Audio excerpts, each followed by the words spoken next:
আমাদের বাংলাদেশেও কিন্তু অনেক সুন্দর সুন্দর নায়িকা আছে। সাকিব ভাই মনে করে আমি তার সাথে কাজ করার যোগ্য, প্রপার স্ক্রিপ্ট যদি আমার থাকে আমি অবশ্যই কাজ করব। আমার মনে হয় ভারতীয় নায়িকা থেকে আমাদের বাংলাদেশের নায়িকাদের বেশি নজর দেওয়া উচিত। আমরাই ধ্বংসের পিছনে তাই আমি সমালোচনাটা থেকে নিজেকে পজিটিভভাবে তৈরি করতে চাই, আর ভালোটা যেটা হয় সেটা থেকে তো ইন্সপায়ার বেড়েই যায়।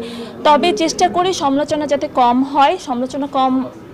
আমি অনেকটা সময় ধরে কাজ করছি, প্রায় 5 বছর 6 বছর ধরে কাজ করছি।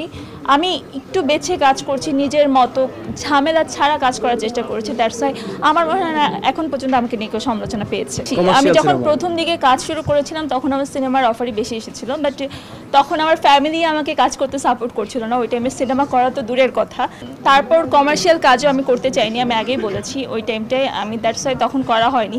বাট এখন যদি সাকিব ভাই মনে করে আমি তার সাথে কাজ করার যোগ্য, প্রপার স্ক্রিপ্ট যদি আমার থাকে আমি অবশ্যই কাজ করব। অবশ্যই কাজের ইচ্ছা আছে। সাকিব ভাই ছাড়া কার সাথে কাজ করবো? ইন্ডাস্ট্রি যদি আমি এখন একটা সবচেয়ে ভালো বড় সম্পদ বলি অবশ্যই সাকিব খান।